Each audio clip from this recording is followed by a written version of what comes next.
मेरे YouTube channel math solution में आपका स्वागत है। यदि आपने अभी तक चैनल को सब्सक्राइब नहीं किया है तो प्लीज़ चैनल को सब्सक्राइब कर बेल आइकन का बटन जरूर प्रेस कर लें, जिससे कि गणित के किसी भी प्रश्न पर बनने वाली वीडियो अपलोड होते ही नोटिफिकेशन के द्वारा आप तक शीघ्र पहुंच जाए। कक्षा 9 के विद्यार्थियों के लिए आज त्रिभुज में असमीकाएं। इस वीडियो के माध्यम से हम जानेंगे कि त्रिभुज के विभिन्न भागों के बारे में कौन छोटा है कौन बड़ा है, ऐसा क्या संबंध होता है। एक्टिविटी के आधार पर हम इन चीज़ को सीखेंगे। पहला है, यदि किसी त्रिभुज की दो भुजाएं असमान हों तो लंबी भुजा के सामने का कोण सम्मुख कोण बड़ा होता है। जब भी आप कोई त्रिभुज खींचेंगे आप इसको प्रैक्टिकली देख सकते हैं। आप बहुत सारे त्रिभुज खींच सकते हैं, लेकिन आप दो भुजाएं ऐसी खींचिए उस त्रिभुज में कि वो असमान हो, एक लंबी हो और एक छोटी हो। जैसे आपको इस त्रिभुज में दिख रहा होगा, ये भुजा लंबी खींची है और ये भुजा छोटी खींची है। हम इसको माप के भी दिखा देंगे आपको।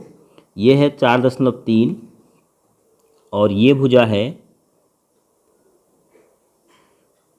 2.8 सेंटीमीटर। तो ये 2.8 सेंटीमीटर की खींची मैंने और ये 4.3 सेंटीमीटर की। अब अगर चाँदा की सहायता से हम इन दोनों के सम्मुख कोण नापें, 4.3 के सामने का ये कोण और 2.8 के सामने का ये कोण। सामने का कोण का मतलब उसके सिरे छोड़ दो त्रिभुज में, इसका सामने का आपको कोण चाहिए तो इसके दोनों सिरे छोड़ दो, ये कोण बचा, ये सामने का होगा। इसके सामने का कोण चाहिए तो इस भुजा के दोनों सिरे छोड़ दो तो एक ही कोण बचा, वो सामने का कोण हो गया। अब अगर हम इसको मेजर करते हैं तो देखिए, सीधी प्रकार को हमने रखा शीर्ष पर और प्रकार के सीधे किनारे को त्रिभुज की भुजा पर, तो हमें एक कोण मिला। शून्य से हम काउंट करेंगे, 0, 10, 20, इसके बाद 25 के 26 अंश का एक कोण मिल रहा है। तो इसको हमने मापा तो ये 26 अंश का मिला। अब चाँदे को रखेंगे,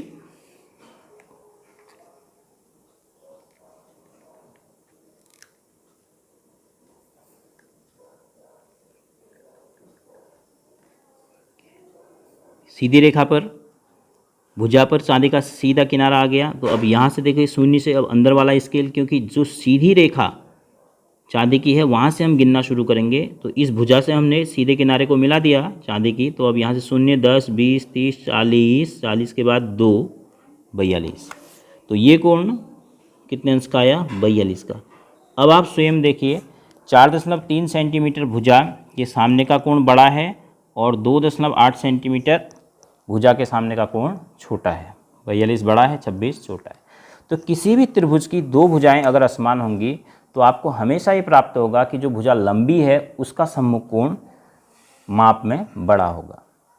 अब ऐसे ही दूसरा है, किसी त्रिभुज में बड़े कोण की सम्मुख भुजा बड़ी होती है। अभी आपको याद भी रखना है, ये असमीकाएं इसलिए हैं क्योंकि इसमें बराबर का रिश्ता नहीं है। बड़ा है छोटा है, जैसे ये है चिन्ह, छोटा है बड़ा है, इस प्रकार का रिश्ता है। ये बराबर का रिश्ता यहाँ पर नहीं होगा। तो इसलिए इस प्रकार का जो रिश्ता व्यक्त करती हैं उनको हम समीकरण कह के असमीकाएं कहते हैं। तो यहाँ पर त्रिभुज के दो भागों के बारे में क्या रिश्ता था कि भुजा बड़ी है तो सम्मुख कोण बड़ा होगा। तो बराबर का कहीं पर भी रिश्ता नहीं था। तो किसी त्रिभुज में बड़े कोण की सम्मुख भुजा बड़ी होती है। अब हम एक त्रिभुज बनाते हैं जिसमें कि एक कोण बड़ा होगा और एक कोण छोटा होगा।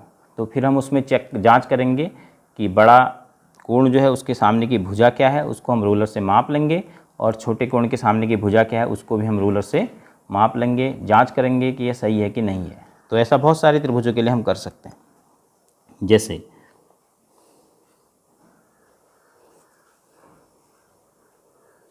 अब देखो, इस कोण का फैलाव हम ज़्यादा रख रहे हैं।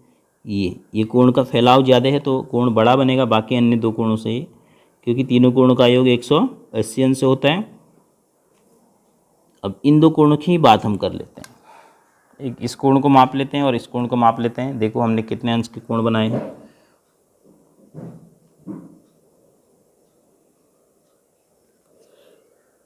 शून्य से हम आगे गए 100 के बाद 3 आगे, 100 था 110 तक क्लियर नहीं, हाँ 100 के बाद 3 आगे है तो 130 3 अंश का है और इस कोण को मापते हैं। अब देखो यहाँ चांदी की सीधी रेखा इस तरफ आ गई, तो चांदी का सीधा किनारा इधर है, इधर से आप कहेंगे 0, 10 बाहर का स्केल आएगा, तो 30 से 3 पहले है ये, तो 27 अंश का कोण। अब एक हमने त्रिभुज बनाया जिसमें एक कोण बनाया हमने 103 अंश का और दूसरा बनाया 27 अंश का। अब नापते हैं भुजाएं।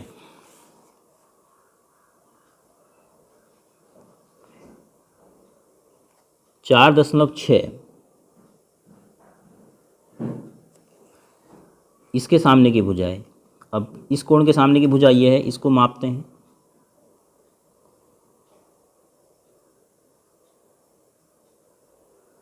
दो 2.2।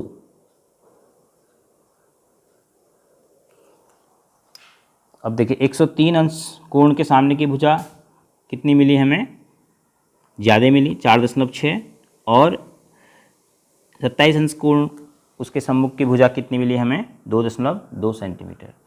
तो इसका मतलब बड़े कोण की सम्मुख भुजा बड़ी होगी, छोटे कोण की सम्मुख भुजा छोटी होगी।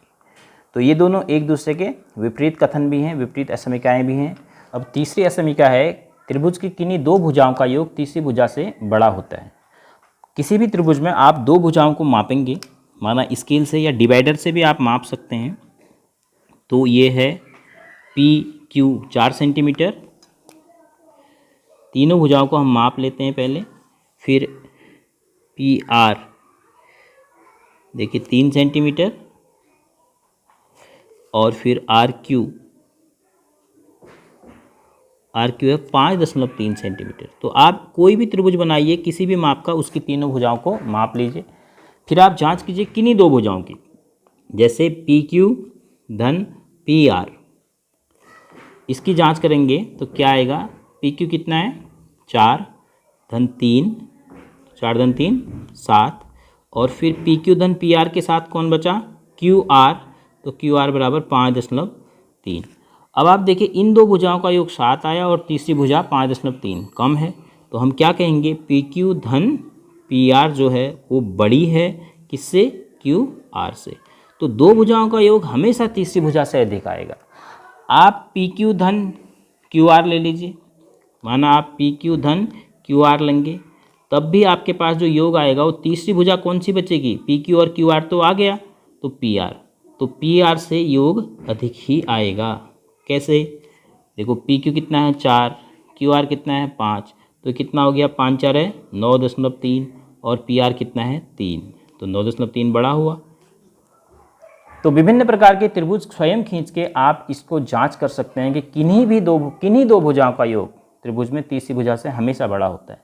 तो इन तीन असमीकाओं को आपने ध्यान रखना है, इसी के आधार पर प्रश्नावली 7.4 के प्रश्न को आप हल कर पाएंगे। नंबर 1, बड़ी भुजा का सम्मुख कोण बड़ा होता है और बड़े कोण की सम्मुख भुजा बड़ी होती है। एक दूसरे का देखो बिल्कुल विपरीत हैं।